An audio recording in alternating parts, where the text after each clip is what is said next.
Welcome back to the Gen X Experience. It is episode 49, and today we are having our full-length book club discussion, our winter book club, which is Rocket Man by Brett Langley. I have Brett on the show to talk more about his book. We're going to go a little more in depth than we did in our bonus episode because I just wanted to give you a teaser last time and get you engaged to read. I hope you will enjoy this conversation. I really enjoy talking to Brett and hearing more about his writing process and how he came up with such in-depth stories. I'm hearing him talk about his dad and his relationship with his dad, and then just, growing up Gen X and the things that we experienced, because this book really, like the detail, and when you read it, you're like, oh God, I remember that. I remember that people were into like BMX. I remember this song. I remember, and just remember when it was like to grow up Gen X and to go to college and to be a young person in your 20s, starting your job and figuring out your career and, the dot-com bubble bursting. So without further ado, my fellow Gen Xers, let's get into our conversation with Brett Langley, author of Rocket Man. Thank you for joining me again, Brett, to talk about your book, Rocket Man, which I'm holding up right here for those of you who are watching. Before we get into the discussion, in case people haven't heard of the first episode, which you should go back and listen to, can you give a little kind of synopsis or overview of what the book is about? And if you want to talk about what inspired you, we're going to get into that, but if you want to talk about that as well, the mic is yours.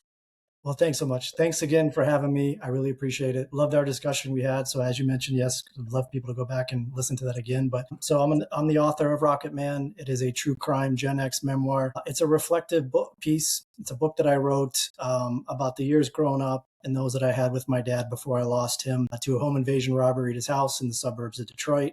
The book starts with the crime in the beginning, and then the book is mainly a reflective piece on everything, my life and the years I had with my dad leading up to the crime. So it's a little bit of out of order.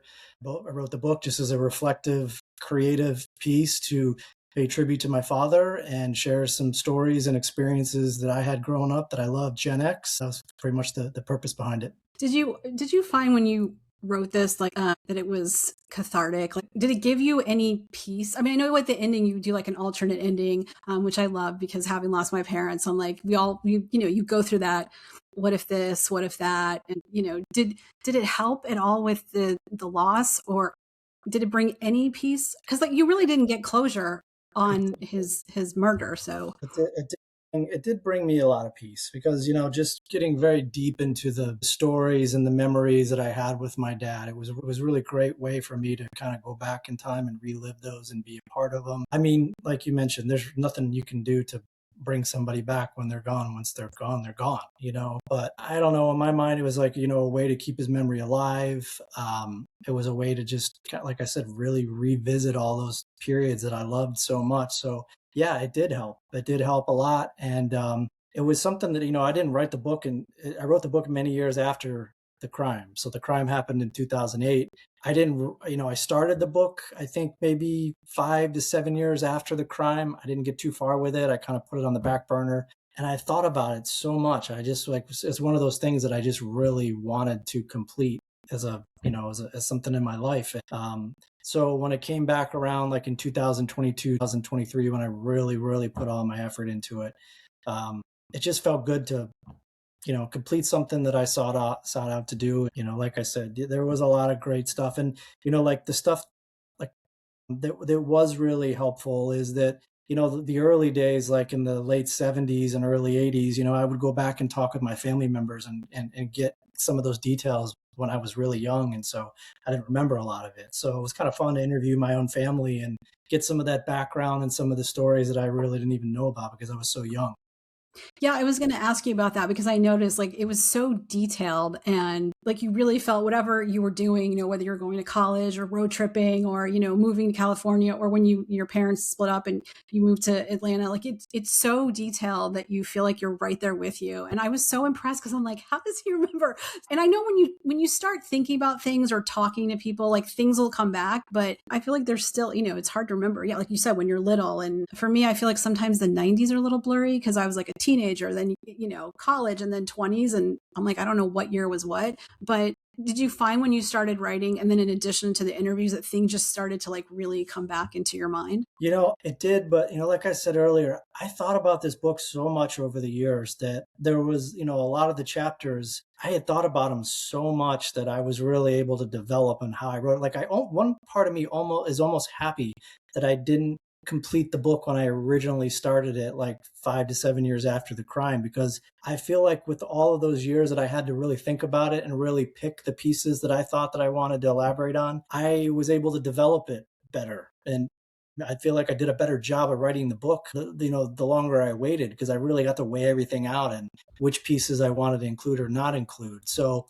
some of those things, like once I've thought about it so much, they were kind of locked in my memory. But some of the really early stuff, I really had to go and because I wanted to do a good job and really nail the time frames, and I really wanted it to be authentic. Where this really happened as pretty close as I could get it to that year, that period. So I really wanted to do a good job and kind of capture the true timeline of it. I think you did a great job because as a Gen Xer, I mean, anybody could read this. If you like memoirs, if you like true crime, you're curious about Gen X, but especially as a Gen Xer, I was like, oh yeah, I remember that stuff. Oh yeah, I remember that stuff. And like, just, I'm like, oh yeah, BMX and, skateboarding and just like, cause sometimes if you didn't do things like, not that girls didn't do BMX or, skateboarding, but that was definitely more a guy thing. Like you forget those things. And when you read them from other people, you're like, I remember that. And then it starts bringing up memories from, your childhood. And so, yeah, it was really cool to just kind of take a walk down memory lane. Well, like I mentioned, I really wanted to capture those different periods. And then after it was done, and like when you and I were talking about it a little while ago, it does seem like Gen X has definitely got a lot of draw these days, that people are very attracted to it. They want to talk about it. It seems like it's having its moment again, like with the clothes we talked about, and just Mm-hmm. it seems like a lot of people are talking about Gen X lately. And so that's when I was like, oh, this, my book captures that a lot of that stuff perfectly, because I did want to highlight all those stuff that stood out. I wanted it to be like when people read it, they were like, this is probably like right around 1982 or something like that. Yeah, it's all that's I meant, like roller skating. I don't know if you were in the roller skating, Yes. girl stuff. I mean, I feel like that was like a guy and a girl thing, like going to the roller rink, hanging out amongst girls and skating. I mean, that was all stuff that was super fun when we were really young. Yeah, I grew up in a very small town, but we did have a rink at one point, and my mom taught me how to skate, and I just loved it. I mean, I remember, yeah, you go with your friends and they play music. I remember getting into a little bit of a fight with an older boy because he like ran into me. I was so annoyed that I just started yelling at him, and my mom was there. She's like, "What are you doing?" I'm like, "Well, he pushed me. I could have broken my arm or whatever." So, Yeah. well, I wanted to talk about your dad because, of course, he's the inspiration for this. He was such a character. Like, he took so many chances. I mean, selling, the marijuana and like ended up going to prison because of that. But he still, even after that, it seemed like he still kind of liked to just whatever, inspired him. He wasn't afraid to take a chance, which, I mean, I think it's of that time and of his generation, but also I feel like boomers and silent gen, some people in that generation weren't willing to take chances. He was straight up to me just an entrepreneurial business guy. I mean, he was into making money, and he wasn't, like you said, he wasn't afraid to take risks. There's no way I could see my dad, my profession has been like IT sales. I've been in technology sales my whole career. I couldn't imagine him, he would not be a fit for it. I mean, he liked the thrill of what he was doing. And I think, both he had kind of two career paths. Like you said, when he was younger and he was selling marijuana. I mean, that was kind of his first phase. And then he came out, and not only that, but like I mentioned in the book, I mean, he could have done that these days and it could have been totally Right. legal. He just, to me, it was like he was ahead of the curve. He saw an opportunity. He would never do anything to hurt anybody. He looked at it as a harmless thing, and he saw it as a way to make money. My dad liked to have fun. He liked to party and have a good time and have everybody else have a good time. And so it was like a great fit for him, and he was really successful with it. And so look, like if you fast forward, he could have done that today. And so, but he couldn't do it back then. So he served his punishment, his time for that. And he came out, and the vending machine business was another great fit for him. He loved renovating those bars or being a part of something that drew a crowd into the bars. He loved going into bars that weren't performing and seeing his potential and helping them create a bar that attracted people that wanted to create business. And so again, he liked being around that environment. It was like the perfect job for him. He wanted me to come back and work with him or take it over at some point. Again, I was like, I just don't know if I could see myself doing this, Dad. But both beginning and the ending of his career, I mean, he was in stuff that he loved to do, and he was really good at it. When he passed away, and I did try to take it over for a little bit just to keep it afloat, it was just so obvious. Like, the reason he had the business he had is because of his relationship that he built with the bar owners, and they just loved him. And so when he was gone, it was like the business was just gone. It just Yeah.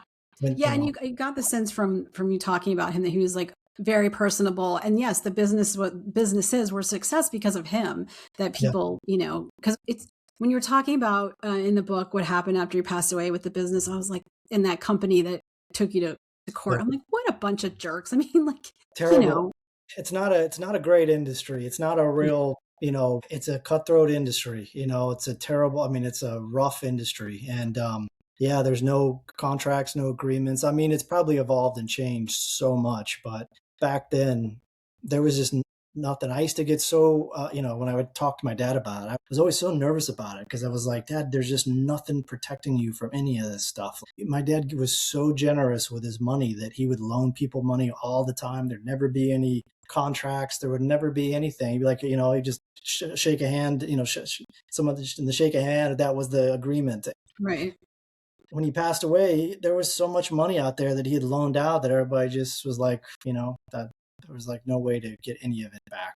But the flip side is that I think he really enjoyed being able to do that. He enjoyed being able to be in a position to loan people money or give people money. Like in the early days when he was selling marijuana and he was making a lot of money. I mean, he was the first one to help people buy houses or whatever they wanted to do. He enjoyed to be in a position where he could do that for other people. He liked to help people. He was just a good-hearted guy. I just found him so fascinating because some of the things that he did reminded me of my dad. My dad was definitely more straight laced, and he's an orthodontist, and we a little Yeah. paranoid about things. And our house was like Fort Knox, granted because we had a judge murdered down the street from us, and then our house became like lockdown. But the thing with the cars, like the obsession with the car, like has to be perfect. And my dad was like that. He was, Yeah. can't mess the car up, and you got to be careful this and do that. And so it was like a few things where I'm like, you can see the commonalities in different generations. You're like, yeah, my parents were like that, or yes, Gen X, like we're like this. And granted, not everybody's the same, but it was just so interesting how he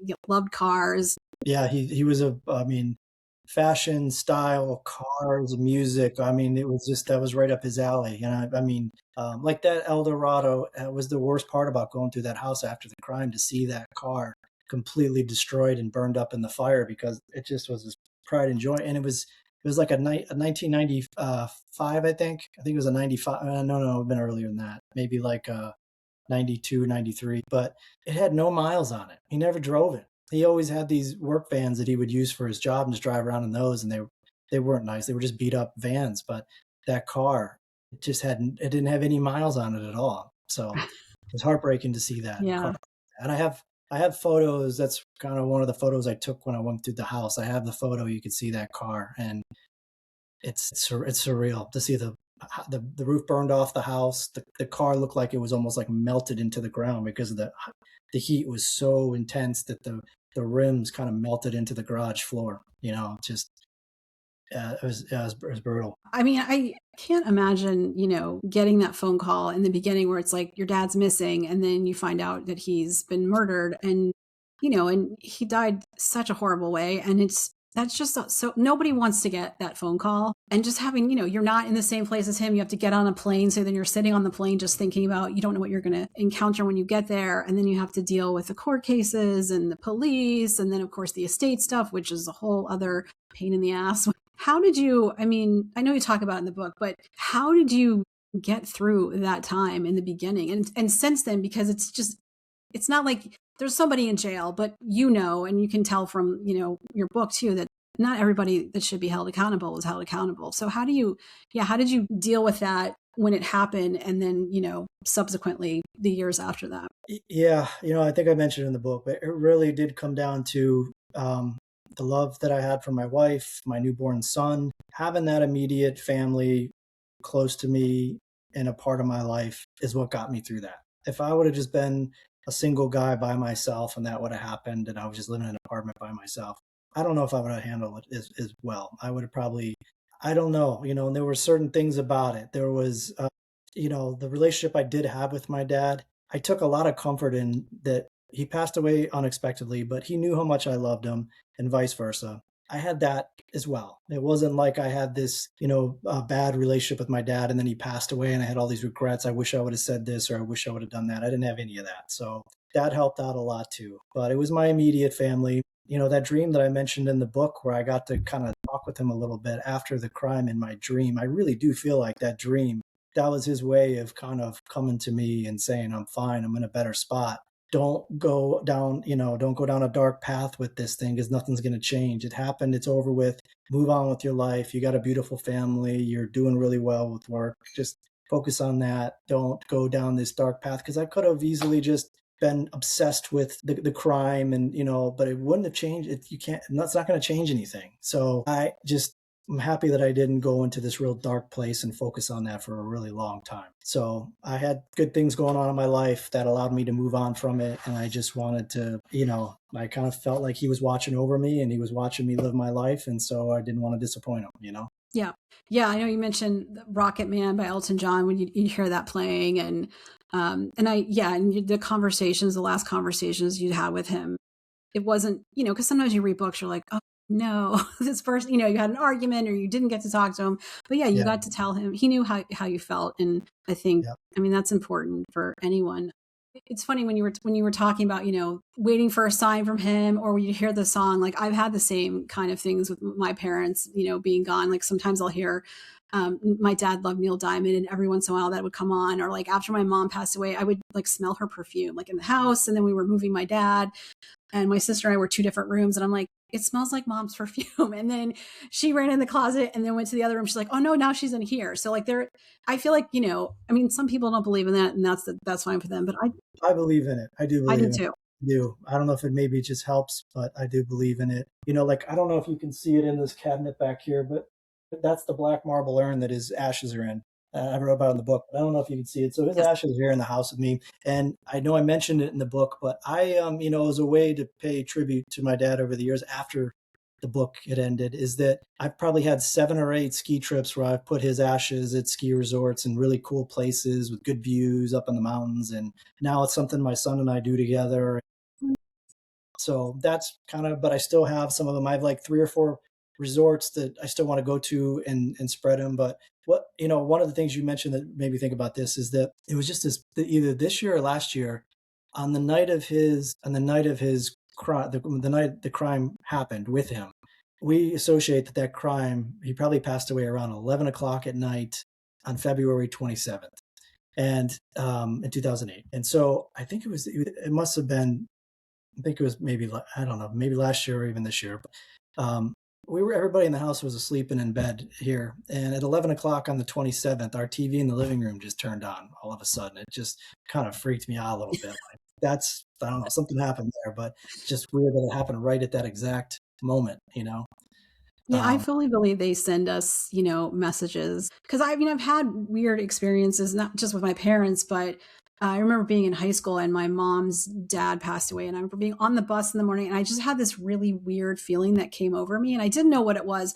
And then later that day, it was like homecoming. My sister and I were standing on the field because we were majorettes, and they're like, "You have to leave. Your grandfather died," and I was like, okay. And then later I told my dad and he's like, that's so funny because my dad's mother called and it's like, something happened. I know something happened. So I feel like, people send us signs, sometimes good, sometimes not, but it is comforting when you've lost someone, when a song you hear or, the TV coming on, even though it's freaky that they're letting Yeah, you know that they're still that's there. kind of a great story. But the song, yeah, that was a big part of it. It seemed like it would come on in the most random times. And, yeah, obviously the book is named after that nickname that he had as a kid, Rocket Man. And just that song would come on all the time. And, it was a really bizarre couple of years. I mean, as you read in the book, like just so many twists and turns, like with the case, like not only did that I lose my father to this crime, but for 9 months, we thought we were on this path that were the people that were responsible were in custody, and then they were going to get tried. They were going to go to court. We were finally going to be able to put this to bed and move on. And my whole family was on edge for the whole 9 months because we weren't getting a lot of details. And all we could go by is they got the right people. They're going to go to court. We're going to finalize this and we're going to be able to move on. And then literally right before that was going to happen, the DNA comes back and it's somebody completely different than who they thought. And then they let all the original teenagers go. They pull this new guy in, and it almost like it just reset everything. Like all of the everything that we were hoping to see some closure to, it just was ripped back open and we started all over again. So those couple of years were just a roller coaster of emotions. I can only imagine. I mean, you hear stories all the time, about our justice system, and it, I mean, it is kind of broken, but at the same time, it seems like very hard to, even with all the technology they have, to get the right person, put them, away, because sometimes there can be one little mistake or whatever, and having to sit there too in that courtroom couldn't have been easy either. So I can't remember if I wrote. I think I did mention in the book. I mean, we heard afterwards that the suspect had tried to sneak a knife into the courtroom, and he was going Oh, to I stab remember that in the book. Yeah. his lawyer. We heard about that. I mean, that was crazy.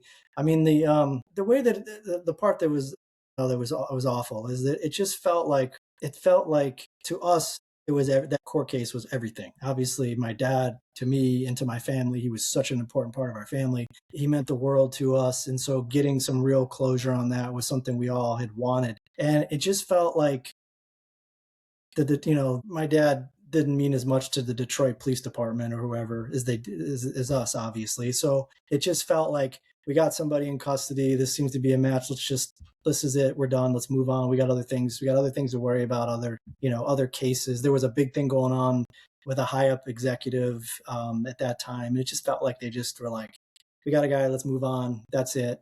Right. And, Like, check. yeah, check it off the box. We're done. We want to move on from this. So it kind of felt like that. Like it just was kind of rushed through and done, So Yeah. I don't know, I don't know if there's anything more I could have done, but again, it's like I just didn't really want to go down that. I got a lot of people that ask me too, like, would you ever go to to jail and talk to the guy that's convicted of this? And in the beginning, I thought maybe I did want to do that, and then it was one of my friends was like, you never know. That's not a good guy. He's not gonna put you at peace. He might say a bunch of stuff you probably didn't want to hear. And so you're gonna have to Yeah. weigh that out. Is that something you really want to take on? Like I don't think I wrote this in the book, but after the crime, I went over to the police station or the fire station that was right there next to my dad's house and went and introduced myself and got into the police chief's office and sat down, or the fire chief's office, and sat down with him. And I really wanted to know like how they found my dad. And so they told me. He told me, he's like, "Are you sure you want to know all these details?" And I was like, "Yeah, I really want to know." And then after he told me and I walked out of there, I was like, I don't know if I really wanted to know that. I don't want those images in my head, like, Yeah. so it's a balance. Like, do you really want to go get to the bottom of it and get the details? Because those guys aren't, they're not interested. They're not good guys. So, the Yeah. criminals. Yeah. Hence why they should be away. And Hopefully. he was convicted of a similar crime prior to this too, Ugh. So I don't know. Yeah, it's unbelievable. It definitely, I mean, it's stories you see, like documentaries and things, and it's just like um, it's just shocking to see the way our system works, and then to see how it affects the people who are, that's their family member. And you don't always feel like some of the police do care, but sometimes they're just like, this is my job. And I get it. Like, you probably have to have some detachment, or you will just get obsessed with that one case and not move on to the other people who want you to get closure. So let's move away from the tragedy. Say that. Yeah, let's move on to something a little more positive. So I wanted to ask you, since like your parents divorced and you left Detroit and moved to Atlanta, and had a very interesting life. Like your stepdad, very interesting. I actually Googled it because I was like, Yeah. a very interesting person as well. Divorce was definitely more prominent when we were growing up, but to live in two separate places and kind of have like two separate lives. I mean, you were so young, but like, do you think that had any, impact later on you? Or are you just like, this is my life and I get to live here and then I get to go here? It did have a huge impact. And, my stepdad, Peter, he played an equally, big piece in my upbringing as well. Like I mentioned, my real dad and I were close. We're almost like buddies. We were friends. I love him. I loved him more than anything. I mean, he was like one of my best friends. He was just a close friend. But when I originally moved to go want to live with my dad when he came out of prison, I just, in my mind as a little kid, I just felt like I wanted to be there for him and be a positive impact on his life when he came out and just be there for him. And so that was the driver behind wanting to go move and live in with him. And at the time, I wasn't quite ready for my mom's new relationship with my stepdad. And I just wanted to be close to my dad. I wasn't ready for another father figure to come into my life, I think, at that age. And so I wanted to go live with my dad. 3 years after that, um, it felt to me like it felt like my dad was settled. Like I did kind of what I set out to do. I wanted to be there for him when he got out and got situated, and that had happened. And he was so busy with his work anyway. I was like, all right. And I really liked Atlanta. I liked living in Atlanta when I was a kid a lot. I think I probably felt like I fit in better in Atlanta than I did in Detroit. So I wanted to move back to Atlanta. And so, that the transition between those two houses was crazy. I mean, went from like 1,000 square foot house to like a 9,000 square foot house, and my stepdad was super successful and in his own way, and so moved into this huge house with him, and he taught me a lot of great things. I mean, my whole journey to go out to college in Colorado was because of my stepdad. He's the one that got me kind of focused on, like think big, like take a chance, get out of your comfort zone, try something new. Don't just go to University of Georgia because you are graduating down here and then all your friends are going to go there. And he's like, you'll do the same thing. Like, try something totally different at this age in your life. And he got me thinking like that. And the fact that he did that, and I did move halfway across the country to go to college, it opened me up to, like, after I got over that, homesick period, after that, I felt like I could move and do anything or go anywhere. So I owe him a lot. I owe him a lot for that, because I don't know where I would have ended up. Or I don't know if I would be the same person if I would have maybe if I would have spent my whole life in the same spot, maybe I wouldn't have had so much adventure and experience and that came of it. So they were both great. They got along really well, which was cool. There was no animosity or anything like that. They got along really well. My dad could get along with anybody, and Peter was very easygoing, and so it was cool to see them get along. And it was a great way to grow up. I wouldn't trade it for anything. Yeah, and it also seemed like when you were in college and you didn't do so great, which happens to a lot of people, that Yeah. your stepfather was like, you better get your act together, and and that talk that some of us need when we're Yeah. growing up, because the adjustment from being a kid or teenager living with your family and then going somewhere different and going to college, it's a hard adjustment. It's not that easy. I was enjoying my newfound freedom being in college, and I wanted to have fun, and my grades suffered because of it. And I pulled it together the last 3 years and turned it around. But that first year I was just having a good time. And I definitely don't want my son to go down that same path his first year. So yeah, it was one of those things, just kind of had too much fun that first year. I mean, and you're in Colorado where there's so many, you can go skiing, you can go hiking. It's a really, I love Colorado. I think it's such a beautiful place. Okay, Yeah. I have one question. This might be weird, so if you don't want to answer, it's fine. But I noticed that your dad really liked younger women, and then your mom seemed to like older men. Did you ever think about that, or did that have any impact? I mean, I know your wife is, you went to college with her, but were you bothered by that? Did you find that strange, or that was just your norm? Yeah, no, I never really thought about it as being strange. My dad did like younger women for sure. My mom she liked she liked to be taken care of. She was attracted to, security and Peter, who could take good care of her and show her a great life. And so she was attracted to that. So no, I didn't see anything, that is who they were, Yeah, my dad never remarried, obviously. I think he just, yeah, I don't know. His girlfriends were always probably at least 10 years younger than him. Yeah. He was, I think, late 20s or early 30s when my mom was like 19 when they got together. Yeah, when I read that, I was like, wow. Also, I feel like that was totally fine when we were, younger, and that happened a lot. And I don't, Yeah. think it's that big deal. It was just funny. I noticed that. I'm like, interesting. The pattern continues. Yeah. Yeah.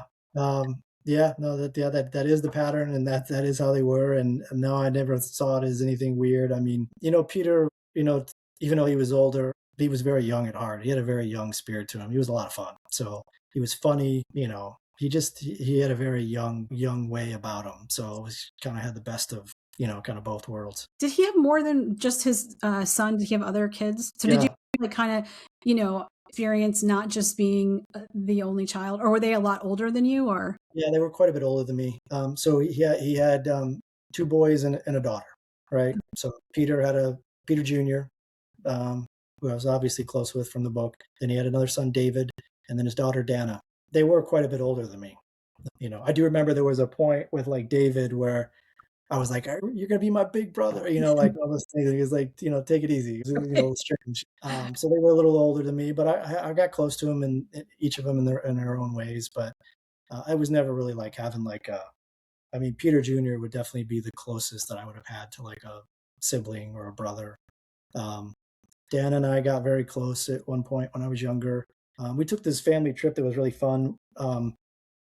Like 1992, my mom had rented out. It was like the ex-president's house in Acapulco, Mexico, and we had this house on the cliff in Mexico with like a full wait staff, and the rooms were like carved in the sides of rocks, and it was beautiful. And we spent like 2 weeks there, so it was really fun.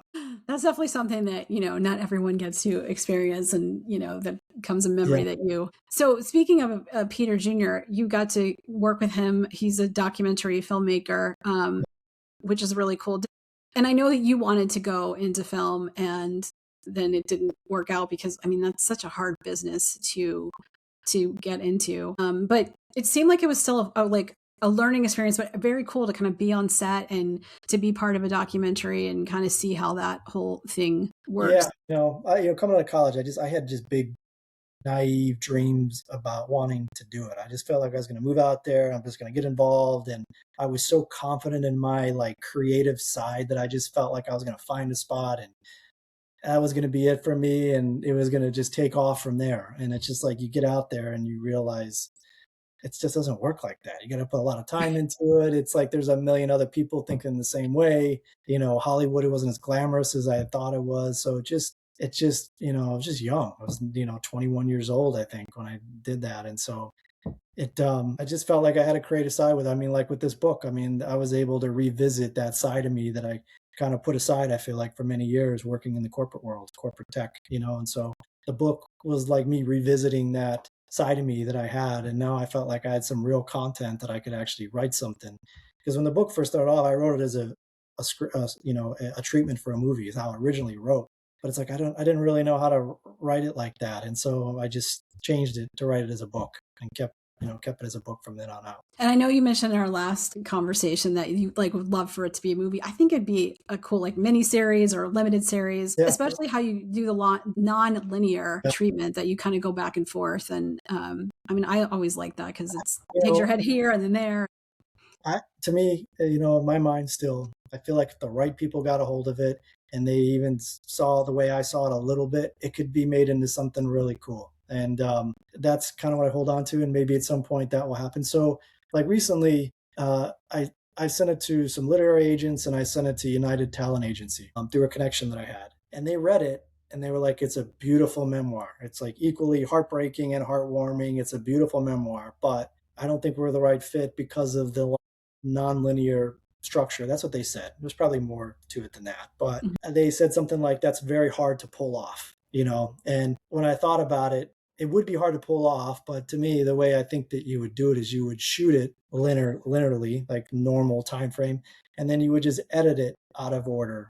But you would have to have multiple actors playing the different periods for the same character. Right. Yeah. Especially you were a kid and then a teenager and then college and then, It'd have to be yeah. like you'd have to have like maybe 4 or 5 people playing the same one character, because it goes from it's 36 years worth of time, or 39 years worth of times.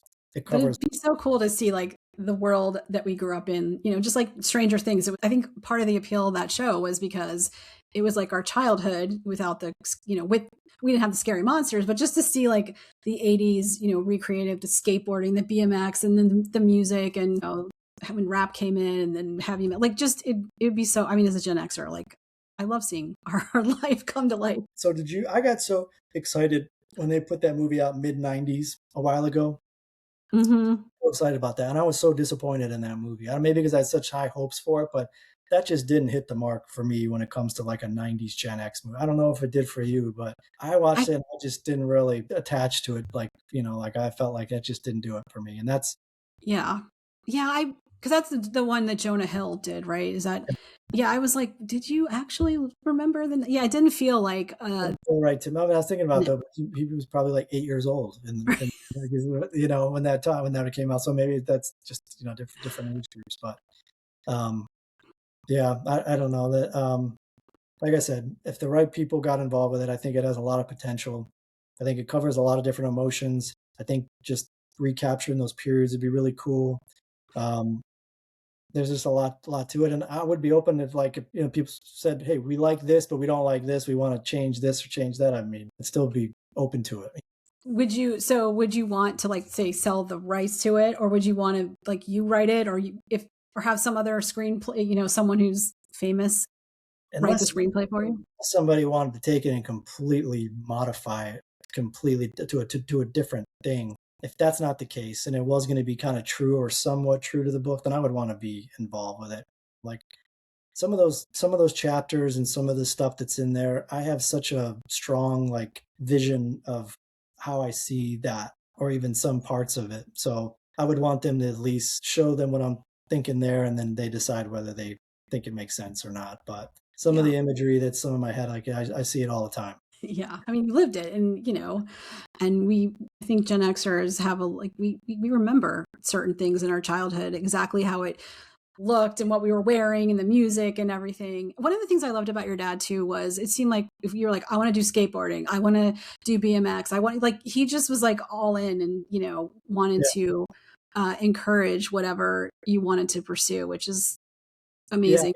yeah. My real dad was always he always loved that kind of stuff. He always loved, like, when I started snowboarding, he loved it because he was like, it's something new. He'd never seen it. He was always a skier, and so he saw something, a totally different way to go down the mountain, and he was like, "This is really cool." My dad was always about whatever was cool. If it was cool and a bunch of people liked it, he was on board. He loved that stuff, right? And you got my stepdad Peter on the other side of that. Like, when I was really into skateboarding, when he was like, "You got to move on from this thing. This You're going to go nowhere with this stuff. Like, it's useless, right?" Like, he was like, "Don't spend your time on this. It's not going to lead you anywhere. You should be reading the newspaper. You should start thinking about what kind of business." Like, when I was in high school, like, he wanted me to read the USA Today like every weekend, and he was like, "Get away from skateboarding; it's a waste of time." And then down the road, when the X Games came out for skateboarding, he was like, he apologized to me, and he was like, "I, you could have maybe had something because I was a good skateboarder when I was a kid," and he was like, "Maybe that might have gone somewhere, and I didn't realize that it had any kind of potential to be something like that it became." And he, You like, could have almost, been the next Tony Hawk. I mean, that was my idol. Tony Hawk was my idol. Yeah, it's funny because talking about your stepdad Peter, like some of the things, like, you need to read the newspaper.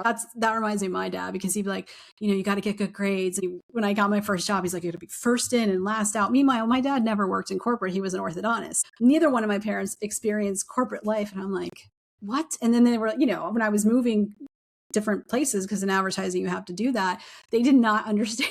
And I think a lot of our parents, like, you got to read the newspaper, you got to know what's going on, which I think I appreciate, because we didn't know what's going on. But yeah. you Yeah, know I mean, there's no question Peter was extremely successful. For me now as a father, and now I have an 18-year-old son, and now, obviously I think about, like, how do I want to raise my kids, and what do I want them to take away? And what I've kind of come to the conclusion of is that, like, it's not like a deadlock repeatable formula. Like, your parents did this for you, so you do this to your kids. Like, people's changed so much over the years. Like, my kids are totally different than me. I could never say to my son, "Hey, you go do something completely different and move out to Colorado and go be this person or do that." He's a totally different kid than I am. So, I just want to kind of meet him where he's at and be a good father to him for the person that he is, and just try to give him good advice. But it's just so hard because everything changes so much. Generations oh, change. So it's just totally, totally different. I'm glad that I'm not that kind of dad that's, like, super hard on, like, this is the way I did it and you're going to do it like this too. Like, I'm glad that I'm not being like that with him. yeah. It's funny because my dad grew up in even a smaller town than I did, and he had a brother, and they basically, my uncle wanted to be a DJ, and my grandfather was like, you can be a lawyer or a dentist, and my dad actually wanted to be a surgeon. So I will say, even though they were like, you got to do this, you got to do this, he didn't want any of us to go into the dental field. He encouraged us to do whatever we wanted to. didn't understand he didn't understand copywriting. My sister's an accountant, but she's not a tax accountant. My brother's a consultant. I still don't really know what he does. Like they didn't really understand it. And it's hard. I mean, I'm not a parent, but it's hard to, you want to support your kids, but also, the reality of being an adult and that sometimes the things you want to do, like maybe be a screenwriter, that's a really hard path to go down. So Well, trying to find that balance. I try to tell I've been in technology sales my whole career, and I've had a lot of ups and downs. There's been big periods I've done really well. There's been periods where I haven't done so well. It's so all over the map. I've been telling my son, like, don't go down that path. Pick something that's like a solid choice. And like from what I hear and I think is great is the traits are what's coming back. Learning a trait, engineering, all the building and everything like that. Like so I'm trying to get him on that path of like electrical engineering. I feel like somewhere within that is like you'll always have a job. There is gonna continue to be all this explosion of AI and technology, data centers, all this stuff that if you understand and how to design electrical systems and put them together, you'll always have work for the foreseeable future. So that's kind of where we're at with trying to give him his own advice. Yeah, you like take You it, know? leave it. Speaking of being in, tech, when I was reading the book and I was like, I feel the dot-com bubble bursting because being in advertising, I Yeah, mean, I started my career and that, I mean, I know it affected tech, but like, of course, when the economy gets messed up, they're like, advertising, let's cut. I mean, there was massive, massive layoffs all the yeah, time in my industry. But yeah, reading that, I was like, oh, I can feel it coming and I know something's going to happen. yeah. That was a rough, like San Francisco, where that was living right there, right around the turn of 2000, 2001 and two, and yeah, it got ugly. You're so young. I was so young. I was so resilient to it. So it's like I didn't. I could pick up and move with like a pickup truck. I just had like a bed and a couch and a stereo, and that was it. I didn't have anything else, so it was pretty easy to move around. Well, and also too, it feels, San Francisco, like it's totally changed since that Yeah, time because it's so expensive and you hear about people who live there forever being priced out and like big tech just seems to be wreaking havoc. And it's so interesting how just technology is great, but also comes in and messes everything up. And there's never like a plan, like what happens if this happens and this happens. I feel like we don't have plans. We just go with the flow and fix it later. I mean, I lived in, as you know, I lived in San Francisco, kind of two different waves, and it was such a beautiful city back then. And I don't know, I haven't been there in a while, but all I see is like the news and what I hear about it. And it just seems like it's gone downhill so bad. I feel like it's going to come back around, but back then in that period when I lived there, it was an awesome place to live. It was so much fun. I mean, it was a beautiful city. There's always stuff going on, the food, the restaurants, the culture. I mean, everything about it, the character, everything is so close together. I mean, it was a really cool place, and I'm glad I got to experience that when I was younger. And that loft that you guys lived in that was Yeah, in the worst part of town. And yeah, I mean, that sounds like an experience when you would have only when you're, young. You're like, oh, we don't have to look at the place. I'm sure it's fine. That yeah. seems like it was, it could turn you off of San Francisco, but then you have the rest of the city. But was it like terrifying every night or? I was just more worried about my wife. I mean, Yeah. just it would have been just me, it would have been fine. But her, I mean, she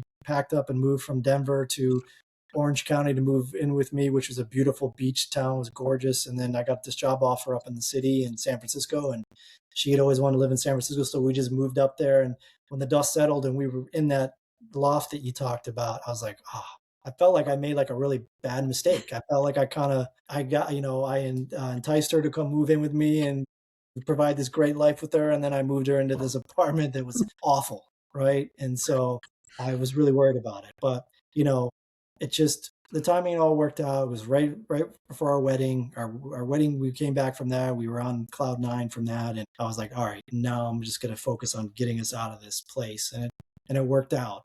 Literally, the loft we moved into after that place was probably 3 or 4 blocks down the street, but that's how it is in the city. Like a 3 or 4 block difference can feel night and day, different from each other. Yeah, it's so interesting how that happens in cities where it's like you can literally cross the street. It's like this is a scary place, but across the street. I remember I was in Philadelphia. I was like interviewing for jobs, and something happened, and I forgot my computer charger, so I had to go to an Apple store. And I'm like driving. I'm like, oh, this is not good. This is not good. And then I literally went through a light. I'm like, okay, this is fine. Yeah, and my mom went to school at University of Pennsylvania. So I said to her, I'm like, was this always like that? She goes, yeah, you just turn the corner, bad neighborhood, walk a block, and I feel like a lot of cities are like that and it's so yeah. interesting how that, the bad stuff stays in one area. It doesn't come into hopefully.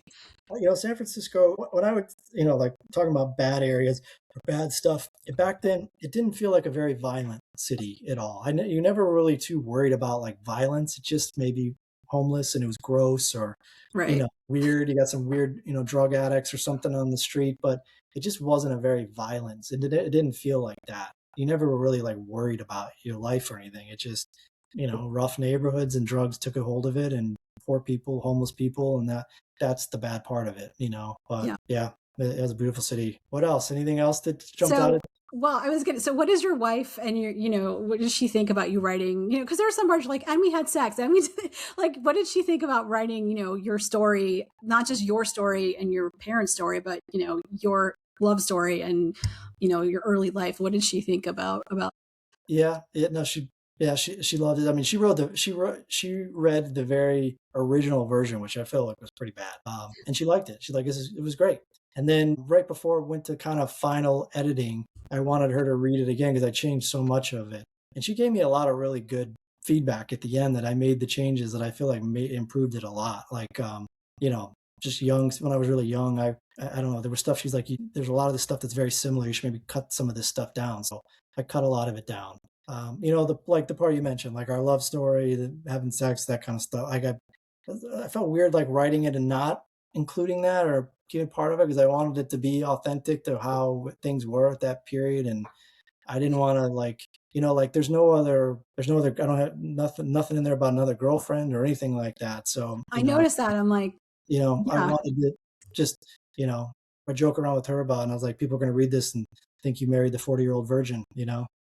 Well, I think it was, I think that was a nice part too, because it kind of felt like, you guys were meant to be. You met in college and then Yeah. you separated, and then, you always thought about her, and it was like you met your person and you would find each other again. And, I don't think you needed the other, girls in there. I don't know how it contributed to the book at all. Like just, having, short-term relationships throughout high school and college leading up to that. I just don't know what that it wouldn't have added anything. So that's why I chose not to. And like you said, I mean, yeah, it was meant to be. And I thought it was a really cool story. And the fact that, like I said earlier, if I wouldn't have been encouraged to move across the country and go to school in Colorado for college, I would have never met her. Who knows what my life would have been like. So, um, yeah, she's a huge part of it. We just celebrated our 22-year anniversary last couple weeks ago. Nice. Yeah. Congratulations. Speaking, so like you guys have been married for 20 years, and I know like a lot of people that come from divorced families kind of struggle sometimes either they don't want to get married or they want to be like their parents, or sometimes they repeat their parents. When you were, going into getting married, did you think about any of the way you grew up and the way your parents, So separated, or did you just like, this is my life and I'm going to do what makes me happy? So leading up to my relationship with my wife, when we got back together after college, like leading up to that, I struggled to really I felt like long-term relationships with people. I don't know. It was just, I struggled with it. And I always wondered if I was, meant, it was cut out to be married, or there was something that it was supposed to, if that was really me. And if that's, but getting back together with Jennifer after college, and it was like like I just knew instantly that she was my wife and who I wanted to spend the rest of my life with. It was like there was no doubt. I've never been so sure about anything in my life when it came to that. And so everything just felt absolutely right about it. I felt, and during that period too, like I felt like when we were that age or younger, there was people who maybe were just getting married because they felt like they were that age and it's time to get married. And so you just go get married. And I didn't have that. I literally felt deep down, just deep down inside that like this is the person I was supposed to be with and everything was meant to be. And it just felt so perfect. So I didn't have any reservations about marriage with her or anything like that. To me, it was like we couldn't get married fast enough. Like we got married like 6 months after we got back together after college. I mean, we felt like we just wanted to be together and wanted to get going with it. I mean, I didn't do a bachelor party or any of that kind of stuff. I don't want any of that. I just want to get married and let's Right. move on from this. Well, when it's the right person, then Yeah. You just go for it because why not? That's another thing. Speaking of relationships, I noticed too in the book that because you could have had like this person, that person, like the relationship you talked about, like you really got a good sense of, you know, with your friends, with, you know, your roommates, or you got a sense of who you were and how you were with your friends and what kind of friends that you had throughout your life. And I think that that's hard to do too when you're talking about, you know, other people in your relationships and in a memoir, because, you know, you are talking about other people and you're like, oh, they might read this. But it was just a nice commonality throughout the book that it gave the readers a good sense of like who you were and what kind of relationships that you had. And also, you know, went back to your dad and your stepdad and your mom, like they really instilled this in you the way you are, and you can kind of see that throughout the book. So I love that part of it too. Yeah, thank you, thank you. Yeah, I mean, those people that are in the book that you mentioned, some of my closest friends. I mean, they're pretty much still in my life. All those people that were in there. You know, I feel like when I was younger, I really wanted a big group of friends, and I was friendly with everybody, and wanted to be friends with everybody. And I don't know. I think most people, when you get older, you start narrowing down your group, and I'm not so quick to just be in this big group of people anymore. It's like if it's not my old friends are still my friends to this day, you know? It is true as you get older, you're like, I don't need a bunch of people. I want the core people. Also, it's too exhausting. Like it's just you're Yeah, like, how many people can I have in my yeah, it becomes hard and everyone has their own lives. we moved to Tennessee 4.5 years ago, and it was such a different change and a lot of things I didn't expect. And to meet new people has been kind of hard at my age. And, I'm kind of at a point, it's like, if I don't feel like a connection there, it's like, I'm not going to try super hard.